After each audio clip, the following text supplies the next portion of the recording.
এনেকা প্ৰতিনিধি যিমান প্ৰতিনিধি আহিছে আমি তেওঁলোকক ইলেকশ্যনত আমি ভোট দি জিঙাইছোঁ।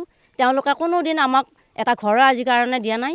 গতিকে কি কাৰণ আমাক ঘৰ দিয়া নাই তেওঁলোকেহে জানিব।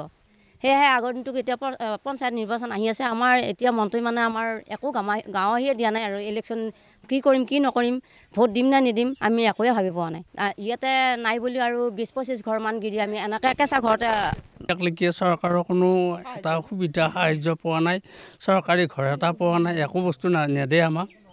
গতিকে অহা বছৰ অহা আগন্তুক ইলেকশ্যনত আমি ভোট নেদো বুলিয়ে বৰ্জন কৰিম বুলি ভাবি আছোঁ। একোটা বাৰীতিও আজিলৈকে ঘৰ পোৱা নাই।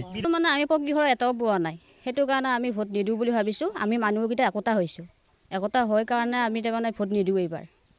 আমি পকী ঘৰ যেনেকুৱা আমাৰ পৰিস্থিতি, বানপানী পৰিস্থিতি যেনেকুৱা বা আমাৰ ৰাস্তা ঠেক অকণমান, তাৰ মাজতে ল'ৰা ছোৱালী থাকিব লাগে বা পকী ঘৰ এটা নাপাওঁ আমি, কিহৰ কাৰণে আমাৰ ভোটৰ হেৰি কৰিম। সেইকাৰণে ভোটৰ আমি তাৰমানে ৰাইজে সিদ্ধান্ত লৈছোঁ এইবাৰ আহিলে আমি ইলেকশ্যনত আমি ভোট নিদিওঁ।